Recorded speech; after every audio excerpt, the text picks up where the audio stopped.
बाहेर या. देवरे साहेब बाहेर या. बाहेर या, बाहेर या. देवरे साहेब बाहेर या. तुमच्यापर्यंत काम पण करत नाही. 2.5 वर्ष झाले रोज खेट्या मारते. उच्च न्यायालयाचा आदेश आहे, आदेश उच्च न्यायालयाचा. अजून जून पासून जून ते आणि 150 ते 200 किलोमीटर हे लोक कामाला जातात रोज. बघायचं नाही. बरं, ही पद्धत घाण आहे. तिथं ऑफिस मध्ये गेल्यानंतर ते GR आम्हाला विचारता तुम्ही कोणत्या GR नुसार बोलता. तर ती खरंच घाण पद्धत आहे. आणि आमच्या समस्या तुम्ही ऐकून घ्या ना त्यांचं. तुम्ही खालच्या नाशिक शिक्षण उपसंचालक कार्यालयाबाहेर शिक्षकांचा आक्रोश. साहेब बाहेर या घोषणांनी परिसर दणाणला. पैशांशिवाय काम होत नसल्याचे गंभीर आरोप. नाशिक विभागातील शिक्षक व प्राध्यापकांनी विभागीय शिक्षण उपसंचालक कार्यालयाबाहेर तीव्र संताप व्यक्त करत साहेब बाहेर या अशा घोषणांनी संपूर्ण परिसर दणाणून सोडला. शिक्षक शिक्षिका व शाळांना भेडसावणाऱ्या विविध अडचणी सोडवण्यासाठी शिक्षक आमदार दराडे यांच्या उपस्थितीत नाशिकच्या शिक्षण उपसंचालक कार्यालयात जनता दरबाराचे आयोजन करण्यात आले होते.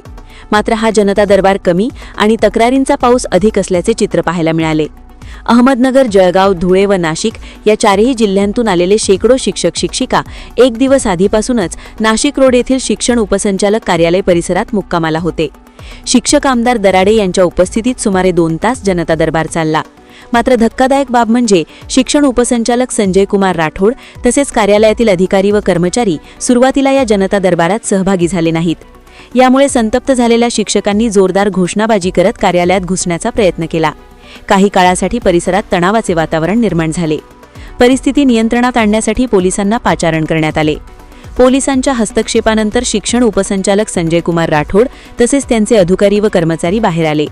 यावेळी शिक्षक शिक्षिकांनी अत्यंत गंभीर आरोप करत सांगितले की पैसे दिल्याशिवाय या कार्यालयात कोणतेही काम होत नाही.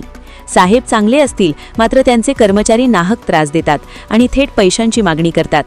जनता दरबारात शिक्षकांकडून तक्रारींचा अक्षरशः पाऊस पडत होता. वाढता संताप पाहता शिक्षक आमदार दराडे यांनी मध्यस्थी करत उपस्थित शिक्षक शिक्षिकांना शांत केले.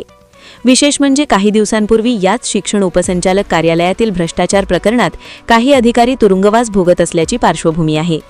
अशा परिस्थितीत पुन्हा एकदा पैसे घेऊन काम होत असल्याचे आरोप समोर आल्याने नाशिक शिक्षण उपसंचालक कार्यालयाच्या कारभारावर मोठे प्रश्नचिन्ह निर्माण झाले आहे. साहेब जरी चांगले असले तरी कर्मचारी पैशांसाठी अडवणूक करतात हा आरोप पुन्हा एकदा समोर आल्याने नाशिक शिक्षण उपसंचालक कार्यालयातील पैशांचा बाजार नेमका कधी थांबणार असा सवाल आता उपस्थित केला जात आहे. स्टार 1 महाराष्ट्र न्यूजसाठी इरफान पठाण, नाशिक. मला हे मान्य आहे की तुमचे काही बरोबर कामं आणले असतील आमच्या या कामाच्या व्यापामुळे, परंतु कुठेही काम अडवून तुम्हाला त्रास व्हावा असा अजिबात उद्देश नाही आहे. आपला विभाग सध्या एक वाईट मोडमधून जात आहे. त्यामुळं तुमचं आम्हाला सहकार्य असावं आणि आमचं तुम्हाला सहकार्य असावं. नॉर्मल सिच्युएशनमध्ये ही सगळी कामं व्हायला पाहिजे होती हे मी मान्य करतो, परंतु आमचा वेळ कुठे कुठे जातो हे आता मी डिटेलमध्ये सांगत बसणार. मी आमदार महोदयांना हे सांगितलेलं आहे. परंतु आता जी चर्चा झाली त्या चर्चेप्रमाणे प्रायोरिटीने खरं तर मी GPF, पेन्शन, मेडिकल बिल हे मी स्वतः एक अधिकारी म्हणून माझ्या जिव्हाळ्याचा विषय म्हणून मी ते हँडल करत असतो. परंतु कदाचित माझ्याकडं राहिले असतील किंवा माझ्या खालच्या कर्मचाऱ्यांनी ते पुरवले नसतील. परंतु इथं मेडिकल बिलामध्ये सुद्धा काय काय अडचणी आहेत मी पर्सनली सरांना सांगितलं की आपल्याकडं असे कागद आहेत ना. तुम्हाला एक एक्झाम्पल म्हणून सांगतो की एका व्यक्तीचं नाव आणि आडनाव आहे मान्यतेमध्ये आणि त्याच्या वडिलाचं नाव हाताने लिहिलं आहे. आणि आता सध्या ज्या परिस्थिती चालू आहे ना त्याच्यामध्ये प्रत्येक वैयक्तिक मान्यता जावक तपासणं हे आम्हाला आपोआपच भाग पडलेला आहे.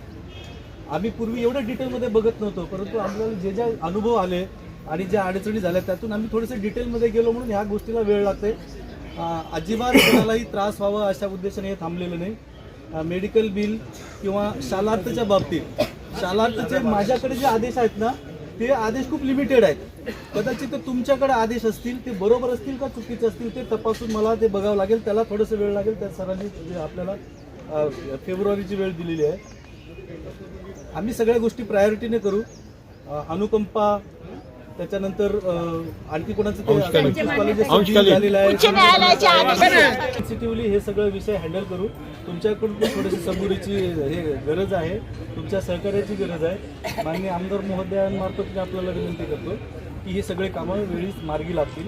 मागच्या 2-3 महिन्यामध्ये आमचं ऑफिसचं काम कमी झालं, आम्हाला दुसरेच कामं जास्त पडले, म्हणजे कोर्टापासून बाकीचे बरेच हे आहे, त्यामुळे हे राहिलेलं आहे. सध्या नॉर्मल सिच्युएशन नाही आहे.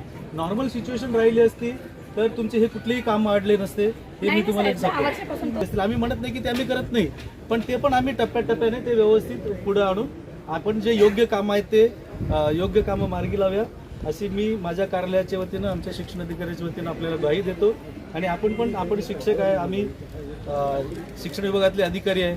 आपल्या मिटिंगला कोणी पोलीस येणं हे मला तर बरं वाटत नाही. मी आमदार महोदयांना पण तेच सांगितलं होतं. आपण नाही येऊ पण नाही असं माझं मत आहे. आपण थोडंसं एक बिहेवियरल आपल्या याच्यामध्ये आपण फरक करूया.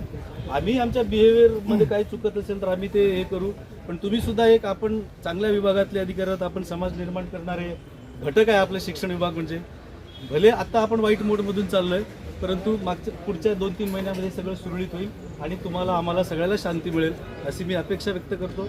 आमदार महोदयाचे धन्यवाद.